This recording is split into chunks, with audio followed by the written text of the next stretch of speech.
Good afternoon, good morning, good evening, depending on when and where you are accessing this webinar. My name is AJ Woodson, and I first want to start by saying thank you on behalf of the entire DPI team. And just a little quick background about myself. I, like everyone else on the DPI team, I'm a certified social media marketer and manager. I personally create and curate several social accounts for a few brands, along with my other colleagues on the DPI team.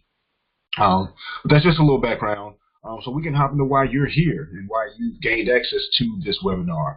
We want to thank you for making a small investment in bettering your brand and taking a step toward getting involved with marketing, whether it be for yourself, your brand, or for others. So thank you. And we can get into it. But this particular webinar, we're going to focus on content creation and arming you with some knowledge and some tidbits and tips that we consider to be what we like to call the keys to creating content. And so what we're going to do is we're just going to go over a couple of different concepts and break down what we like to consider the two main types of content when it comes to creating content for online and social media. And those are social and search content, social versus search content. We're going to, go into why it's so important in knowing the difference. But when it comes to online marketing, we place things into two strategic categories, and they're social content and search content. And knowing the difference will do wonders for efficiency when it comes to online marketing. But the first one, like we said, is social content. Social content is where you find them being the audience, the customer, the consumer. Social content is eye-catching. It's entertaining. It triggers emotion. It's very visual. It's going to appeal to customers and non-customers, as most of the time going to be image-based and consumed mobilely. By that we mean most of the time people are going to find this content on their phone. Everyone is going to be on their phones, their tablets, their iPads, their laptops. They're not going to be at a traditional desk computer finding these things. So always think of mobile consumption when you're creating this. And also keep in mind the KISS concept. Keep it short and sweet, relatable and relevant. But here's one example of social content. This is a post from Edible Arrangement that we got for Facebook. But as you can see, it's very visual. Along with Facebook posts and Instagram posts and Twitter posts, there's always the room for a caption or words, text to go along with it that'll go underneath or above it. But the actual the picture is the image is the content. That's what we're creating, that image, that Trivia Thursday with the two pictures of the shake. But notice the colors, how it pops. It draws your eye. You see that there's words above it. What day is it? Edible Trivia Thursday. You'll see the wording here. But this is what's eye-catching. This is the visual social content that we're speaking of. That's from Facebook. This is an example that we got from Instagram for Sephora. But this one, as you can see, is very simple, very laid back. Nice picture, the font, but it still catches the eye. Something about it pops out. And then, of course, like we said with Facebook, Instagram also has the option for captions. The caption is where you're going to be able to, put the explanation behind it and give the relatable, relevant information that needs to go along with it. But the picture, the social content, the image is what's going to create that eye-catching first encounter with your potential customers. And just a quick design tip. Knowing the dimensions for social images is key. Instagram, for example, is a standard 1080 by 1080 pixels. When you're designing that, Facebook shared images is 1200 by 630 pixels. But if you just simply Google social media dimensions, it pulls up a list of all of the dimensions to be able to, make sure that you're getting things the right size. If you make something too big, it doesn't show up right. If you make something too small, it doesn't show up right. So always keep in mind the proper dimensions for the different social media networks. And then the second type of content, the second category we bring up is search content. It's where they find you, the customer, the consumer, the audience is finding you. It's informational, it's descriptive, it shows value. It's text-based most of the time. It also has a lot to do with SEO being search engine optimization. At its most basic, SEO means finding ways to increase your site's appearance in web visitor search results, which generally means more traffic to your site. But that's a whole different webinar that we're working on developing But also hashtags do a lot with search content. SEO and hashtags do a great job of basically what that means is that's making the difference between your website or your product page showing up as number 20 in a Google search versus number 3 in a Google search. And just to show you an example, this is a search content example that we got off of Google. We Googled content marketing, and these were the top 5 results. And as you can see, it's a title, the actual web address, and then a small yet descriptive description that lets you know. This one here, why did we write this guide? We wanted to give you the most extensive and detailed guide of advanced content marketing techniques available today. That is very descriptive, gives a lot of value, draws the attention, and says, hey, if this appealed to you, this short intro here, this elevator pitch here almost, then click this link. And that's what search content is going to do for you. But this one, what we're really focusing on is social content. Everybody here is on social media, and so we're focusing on that. So when it comes to creating social content, we want to focus on 3 things to help you know your goal before you post, and that's traffic, engagement, and conversion. Those are the 3 concerns that we want to address to help determine the goal about when we're creating social content. We want to look at these 3 things to make sure that we're creating it and we're getting the most out of it once it's created. Well, the first one is traffic. Traffic is visits, clicks. This is what do you want it? How, like, driving people to a web page, to a website, to a Facebook page.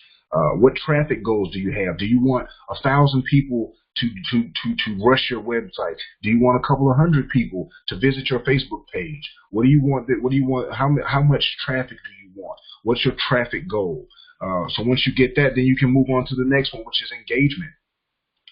How do you want people to engage your social post? Do you want people to comment on it? Do you want people to share, retweet, and repost this social content? Do you want them to tag their friends in the comments and say, hey, check this out?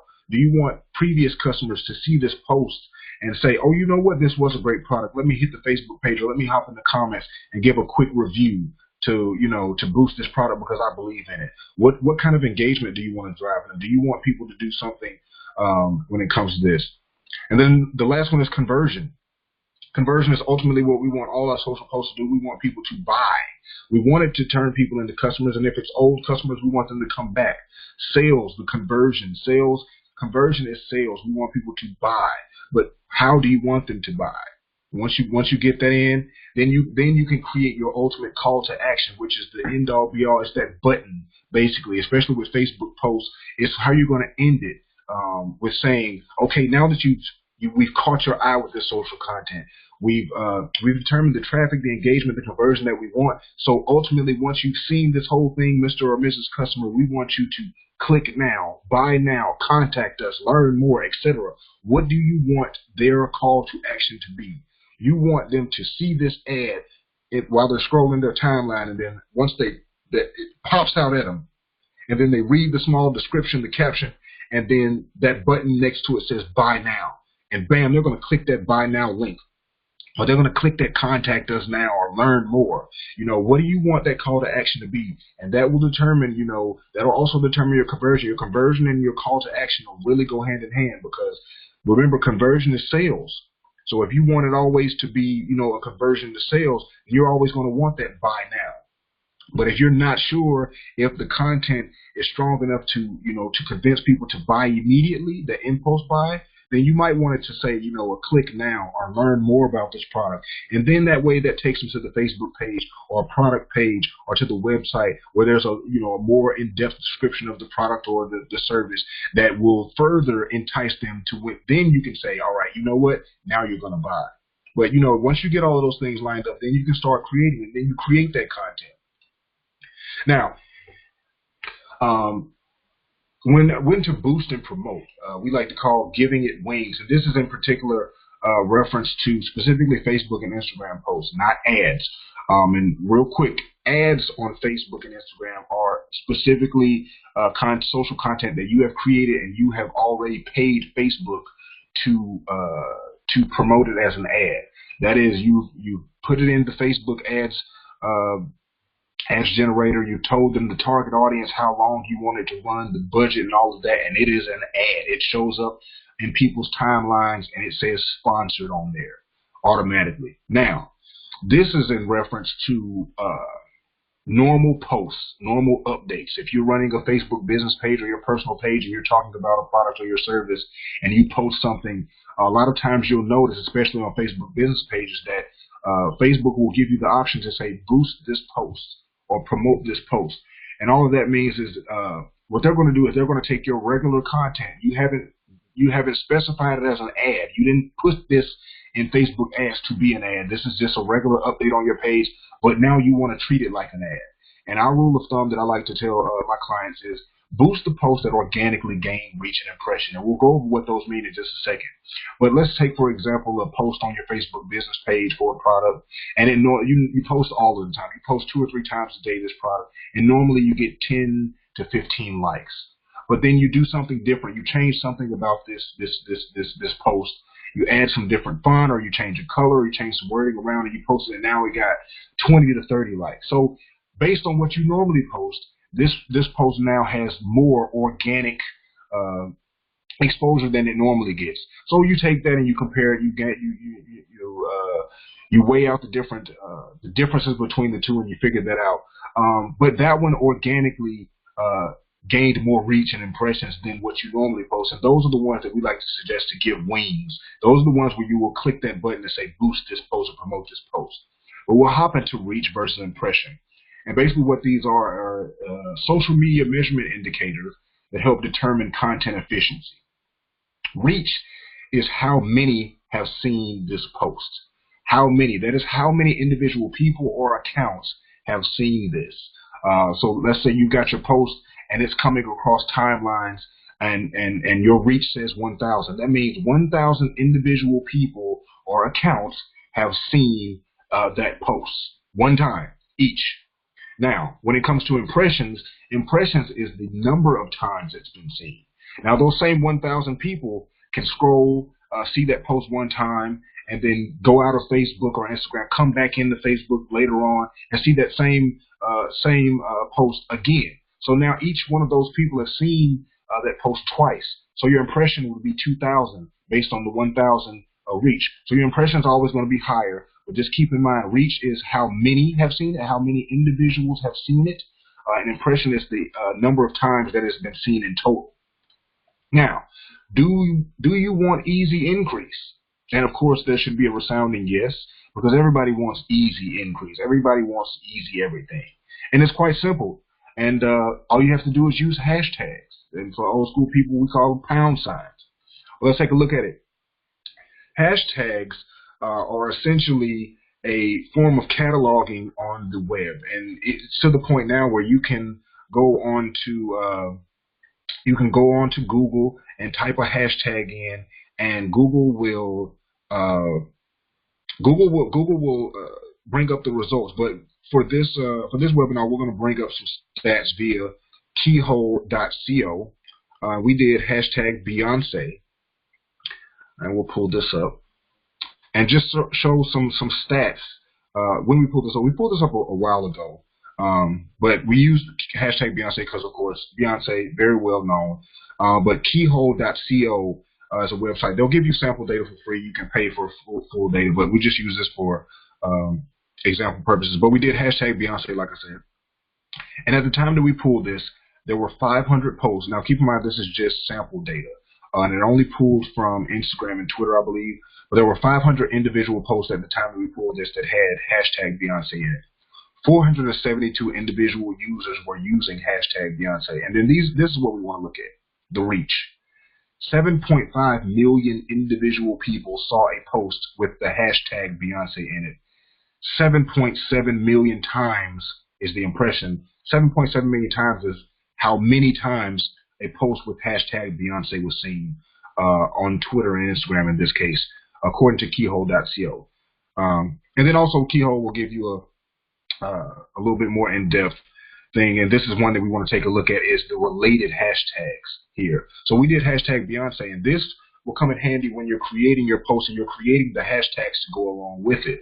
Hashtag Beyonce, complimentary related hashtags to go along with it. Hashtag Jay-Z, hashtag Beehive, hashtag Beachella.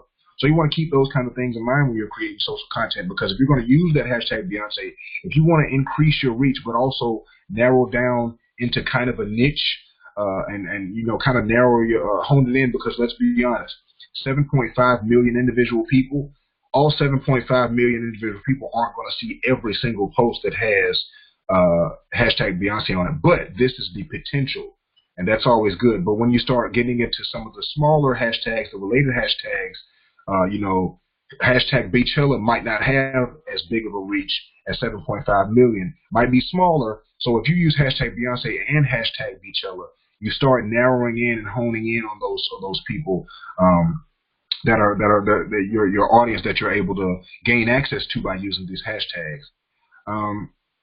Then they also go in and show you the top sites. This is also helpful in knowing the locations of people, because once you start using the hashtags, this will help you as far as when you start doing social content and deliberately creating ads for Facebook and for Instagram. They're going to ask you, what is your target audience? Where do you want these people to be? What age groups? Any kind of hobbies and things that they like. If you're running a floral business, then you're going to want your people to be interested in flowers and floral arrangements and things of that nature. You're not going to put that their likes are, you know, motorcycles and rice, you know, just off the top of your head. You're not going to put random things. You're going to try to hone in, and then also included in that is knowing where they are. You know, you're not going to want to include people that live in, you know, Iceland, because it may be too cold and they're not necessarily you know, interested in floral arrangement because it's too cold to have flowers. Just an example. I don't know. But you're also going to look at the demographics. This is very helpful when using hashtags, especially if you're creating a product, let's say that is specifically for men. Then you're going to want a hashtag that's going to have a higher percentage of males. Oddly enough, hashtag Beyonce, 51.2% of the users that were using this or saw this were men. 48.8% of women. Hashtag Beyonce, everybody talks about Beyonce, so this is pretty much going to be almost pretty much even, as we can see. But a more specific hashtag will show a vast variance, you know. So you also want to pay attention to that. Top sources is good to know too. Right now, iPhones control majority of the market, so majority of your users, your people that are going to come in contact with your content are going to be using iPhones, Apple products. So you're going to want to keep that in mind when you're designing this. Like we said, mobile consumption, iPhones and Androids, you're going to want to keep that in mind. And then the share of posts is also pretty helpful to know, you know, hashtag Beyonce, 44% of hashtag Beyonce posts were original posts, 52.6% were retweets. So that's also very good to note. But we can hop back into it. But yeah, hashtags are very, very useful.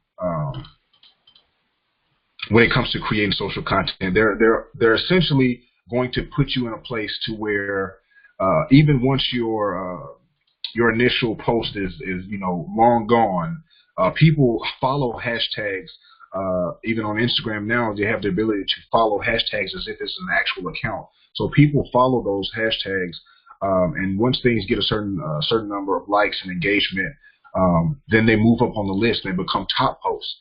And you open yourself up to being able to basically being at the top, being constantly seen. Every time someone searches that hashtag, it's going to show up just because, you know, it's been connected to the hashtag for so long that it is now a staple for that hashtag.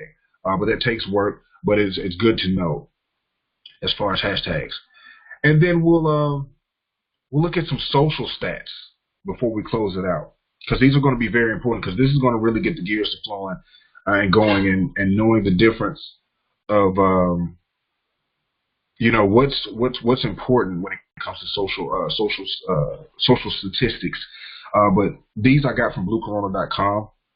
93% of online experiences began with the search engine. This was in 2016, and 47% of people click on one of the first 3 listings. And this is in terms of Google.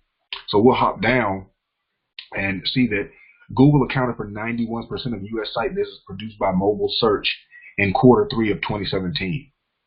So 93% of online experiences begin with people just going to Google and typing something in, they're going to pick the top 3 listings, one of the top 3. And Google accounted for 91% of U.S. site visits produced by mobile search. That's almost everybody. Everybody on a phone, when they're looking for something, they go to Google. One of the top 3 links, they're going to click it, and that's how they're going to get there. 77.6% of small businesses in 2017, which is up from 73.2% in 2016, say they use social media in their marketing strategy. Only 32% of small businesses seriously invest in social media marketing. And keep this in mind when you're looking at these numbers. Only 32% of small businesses invest in social media marketing. 81% of the entire U.S. population has at least one social media profile. Okay? Only 32% of small businesses invest in social media marketing, yet 81% of the entire United States population has at least one social media profile. And I guarantee you that that one social media profile more than likely is going to be Facebook. Facebook's the largest. They have the most users worldwide. So if you're looking at the fact that a vast majority of the entire United States population, not even talking about the world or any other country, the United States population has at least one social media profile. Only 32% of small businesses seriously invest in social media marketing. And honestly, that's crazy because social media marketing is so affordable. But studies show that between 70 to 80% of people research a company online before visiting the small business or making a purchase with them. Studies show that between 70 to 80% of people research a company online before. That's why websites like Yelp and Google reviews are so important, because that's where most people are going to go. Word of mouth is not the thing to rely on anymore. Those are the old days. Everybody now pretty much is going to rely on some kind of online database or online review in order to make a decision on purchasing a product or visiting an actual brick and mortar business. But like we said, 32% of small businesses invest in social media only. 25% are investing in online marketing, and 17% are investing in SEO, which we mentioned earlier as search engine optimization. Those numbers have to increase. And like we said, we want to thank you all for taking this small investment and becoming part of these numbers to help up these numbers of small businesses that take it seriously, investing in online marketing and social media marketing, because it is where everything's headed. I mean, if not already there. But almost 90% of marketers say their social marketing efforts have increased exposure for their business, and 75% say they've increased traffic. Look at that once again, because this is very important. Almost 90% of marketers say that their social marketing efforts have increased exposure for their business, and 75% say they've increased traffic. Now, I'm not pretty sure, but I'm going to go out on a limb and say I don't know any other type of advertising or marketing medium is getting that kind of return.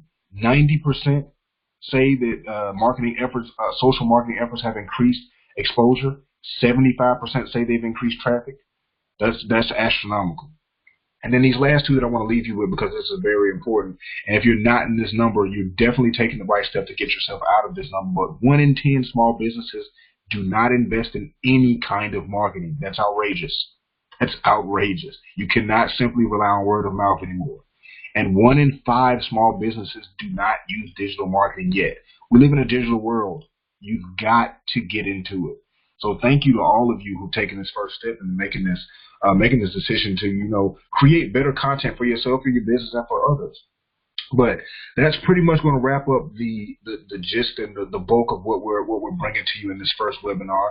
And like we said, we want to thank you for taking the time out to access this.